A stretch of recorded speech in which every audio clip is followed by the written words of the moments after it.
So, my day job is as a senior lecturer at the University of Manchester, so I hope you all are strapped in and ready for a 2-hour lecture full of arcane references with a quiz at the end. Ready? All right, good. Now, seriously, I am going to start with a few quite troubling studies and statistics. A force of nature study in 2024 found that 70% of the world's youth feel hopeless in the face of climate change. A 2023 study by UCL found that a lot of those young people are seriously considering whether or not to have children. Ironically, one of the authors of that study was named Hope. And a lot of the young people that I teach are experiencing this viscerally. They are experiencing hurricanes, floods, droughts in the countries they come from to study here. Indeed, it was brought home personally to me when my in-laws had to flee a catastrophic wildfire in California, getting the dog, their emergency bag, driving out with fire on either side of the road. And it's in our gardens, it's here, right now. We've all noticed the lack of butterflies, bees, the loss of hedgehogs. Put your hand up if you're worried about the future in terms of climate and nature. Yeah, I mean, it's a perfectly natural feeling, isn't it? A recent study by Climate Force showed that 1 in 4 people in the UK feel that climate change is already affecting their health or their mental health. I'd quite like to talk to the 3 in 4, find out what it is they're taking. I'm one of those 4. I mean, it is a perfectly natural response. But the way we think about the future, the way we think about the future matters.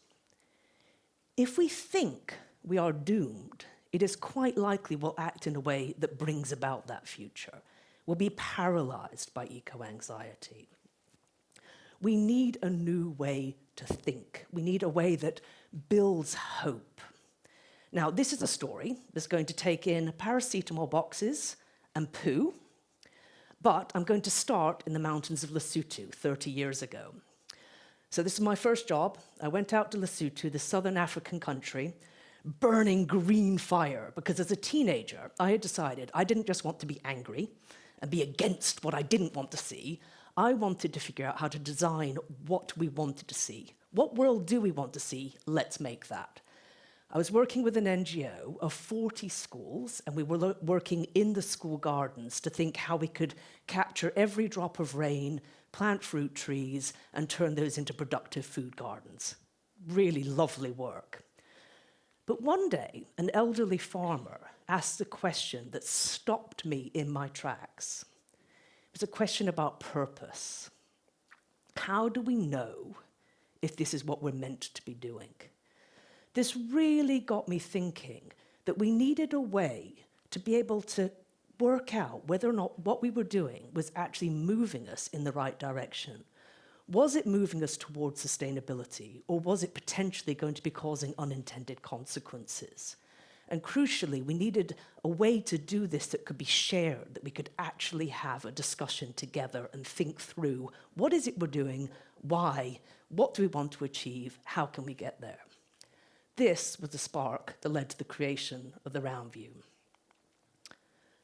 What if we knew the 3 root causes of all environmental problems? Okay. Every single environmental problem you can think of, the root causes. We could stop causing those problems and stop causing the unintended consequences that often come from doing good things but not actually understanding what the possible consequences might be. If you think back to the Industrial Revolution, nobody set out to destroy the planet on purpose. People set out to learn how to spin cotton faster, make beautiful clothes, make new dyes that made colorful clothes, new ways to heat our houses, new ways to move around, to get to London by train, faster than we can get to London by train. These days, often, but there you go. They didn't set out to destroy the world, But the design system of the Industrial Revolution has brought so many unintended consequences. Okay. So, if you want to fix something, you need to figure out how it works. How does this work? Okay, the Earth as a system. If we want to fix the problems we're causing, we want to figure out how this works. We've recently sent some astronauts off into space. They've turned around, looked back, seen that beautiful blue marble again. Now, I've got another question for you. Do you think the Earth weighs more, the same, or less now than when it was created 4.5 billion years ago? Now, for any astrophysicists among you, I'm going for 4.5 billion years rather than 4.55 billion years, just so that we can say the orbits have settled, the moon's been knocked off, we're basically in the same orbit that we have today. So, who thinks it weighs more? The same? Less? It weighs the same. The only input is sunlight, and the only output is heat. Okay? If you think about that, what leaves this system? Okay, we shoot off a few rockets, we've just done one, and most of it came back with the astronauts, thank goodness. A few meteorites fall to Earth, as the dinosaurs could attest to if they were still around. A tiny amount of hydrogen and helium is light enough to leave the system. But fundamentally, it's the same stuff. We are basically just reorganized stardust. And that stardust goes round and around in a cycle. Materials, stuff flowing round in a cycle. The one thing that drives that cycle is sunlight, photosynthesis. Nature is the engine that drives the cycle. So here we've got a system. The input's sunlight, the output's heat, stuff goes round in a cycle, flows round in balance, driven by nature. What are we doing to mess this up? What are we doing wrong? Now, when I say the three root causes of all environmental problems, I don't mean human greed, human population, and human stupidity. I mean, in a way, those are the drivers of the problem, possibly. But we want to talk about what could a future sustainable system be like with people in it? We want to figure out what it is about our behavior, our activities, that's causing the problem, so we could change that behavior and still exist. Because, I don't know about you, but I'd quite like to still see humans around in a few thousand years. So, what if we knew the three root causes of all environmental problems? I've spent decades now thinking about this, building on the decades of science that's gone into the natural step and scientific consensus about how the Earth works as a system and what we're doing to mess it up. And there's only three root causes of all environmental problems. If nature's the engine that drives the cycle, the first thing we can do is destroy the engine. Build over it, cut it down, pave over it, drain the rivers, drain the wetlands, okay? So that's the first. It's a cycle. The second thing we can do is overwhelm the cycle with too much, too fast of perfectly natural stuff, okay? This is your carbon dioxide. I breathe it out, trees breathe it in, perfectly natural stuff. Too much, too fast causes a problem. Methane. When teaching in primary schools, this is a good time to talk about farting. We all fart. Well, I mean, maybe you don't fart, but most of us fart. And, you know, one person farts, it's not too bad. But imagine if we were to seal all the windows and the doors and everybody farted at once. It'd be pretty unpleasant quite quickly. But we're not just talking about methane and carbon. We're also talking about nitrogen, phosphorus, all the building blocks of life. And this is where we get to poo. Too much, too fast, into our rivers, into our sea. There's nothing wrong with poo. Poo is the foundation of soil, of plant growth. The problem is too much, too fast, in the wrong place, overwhelming the water system. One more thing. Thinking about overwhelm and a human body, the metaphor is drinking a glass of water is good for you.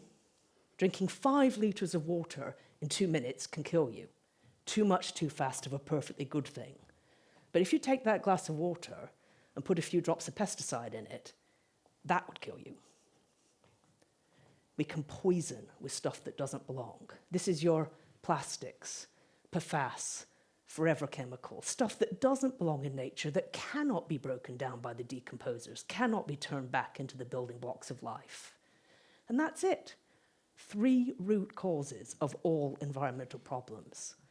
Now, there's a few in the middle that are particularly tricky problems to deal with, the wicked problems: climate change, biodiversity collapse, loss of fresh water. These are wicked partly because they're caused by all 3. And in order to solve them, we've got to think of all 3 and solve all 3 root causes. So, what if we knew the positive opposites of all 3 root causes? What if we were to say, if that's the root causes, what are the positive opposites of all 3? We could design our systems so that we don't cause those problems in the first place. We could actually create a system where humans can exist and we don't cause those problems. So instead of physically damaging, we restore and connect. We build space for nature. Instead of overwhelming, we learn to live off sunlight. We balance our flows of energy. Now, another quick question for you. If you think about the amount of sunlight that hits the Earth, how many days do we think it would take for the total amount of sunlight hitting the Earth to equal the energy in our total fossil reserves? So all fossil fuels. Do you think I'm going to give you 4 options: 2 days, 18 days, 180 days, or 222? So sunlight, energy equaling fossil fuels. 2 days, 18 days, 180, 222. It's 18 days. 18 days. It cannot be beyond the wit of humans to capture some of that energy and turn it into what we need. If we were to put solar panels on half of the world's roofs, we would meet our entire electricity needs. We can do this. It is perfectly geophysically possible. One other positive opposite we need to think about: we're going to want those solar panels, probably still going to want computers, laptops, mobile phones. That's a bit more questionable, but we're going to want that technology, and those are going to use plastics, they're going to use rare earths, they're going to use heavy metals. We need to be able to ensure that anything that would be a poison to the system doesn't get into the system, that we can take it apart, reuse all the materials again and again and again. We can cycle any poison in the technical loop, a truly circular economy.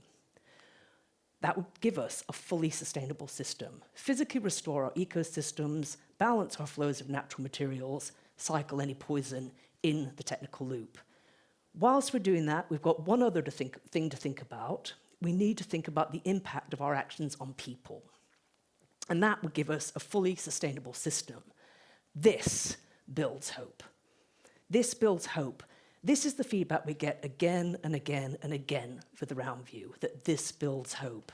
Now, the first 14 years of working with the RoundView, we reached 2,500 people. You're wondering where those paracetamol boxes came in. We're fired up, we're ready to go, we're ready to teach this all around the world. But what we found was you needed to be an expert to teach it.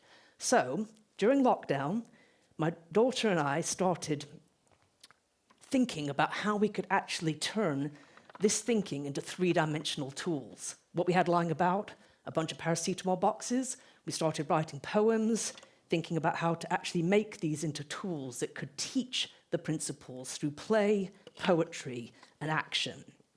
And what we've created is a suite of hands-on learning tools that teach the principles and take people through a learning journey that can actually be used from primary school to policymaker to postgraduates. And indeed, recently we've had postgraduate students going out from the University of Manchester into libraries and teaching primary school children. Our ambition here is to turn this into the 4th R. Reading, writing, arithmetic, and the RoundView. We've created a way of thinking that is so simple that anybody on the planet can understand it. And we really think that if everybody did understand it, and start to apply it and think about it and talk about it and see a possible sustainable future, that we could actually move in that direction. This gives us a compass, and what we would like to do is share that compass and really get that out into the fourth R: reading, writing, arithmetic, and the RoundView.